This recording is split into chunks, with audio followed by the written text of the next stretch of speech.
Bonjour, bienvenue dans votre journal de 13h. Et de 2 après l'affaire des mensonges autour des gagnants de l'euro-million, la loterie est une nouvelle fois mise en cause. On parle maintenant d'une fraude, plusieurs centaines de milliers d'euros. Ce sont des revendeurs qui auraient volé des gagnants. Sébastien Rosenfeld, Didier Clip. L'affaire remonte à 2007. Une employée de la Loterie nationale réalise que son libraire, situé dans la région de Gembloux, l'a berné. Il lui a fait croire que son billet était perdant alors qu'elle avait gagné une grosse somme.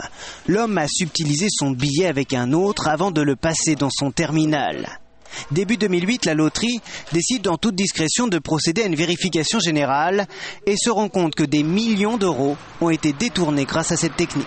La solution qui doit avoir lieu, si cette fraude a été prouvée, c'est de dénoncer au parquet, parce que c'est vraiment de la matière pénale, et de retirer la possibilité d'exploiter le jeu. La confiance entre le vendeur de jeux et l'opérateur de jeu est tout à fait brisée.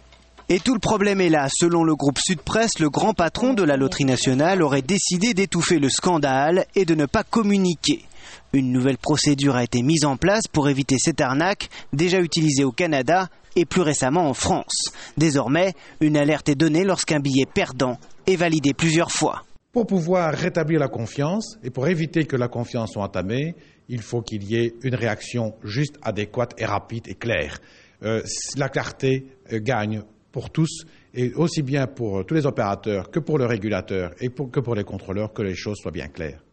Si la Loterie nationale n'a pas voulu répondre à une interview, elle précise néanmoins dans un communiqué qu'après vérification, il n'y a eu ni méga fraude, ni aucun problème dans ses points de vente.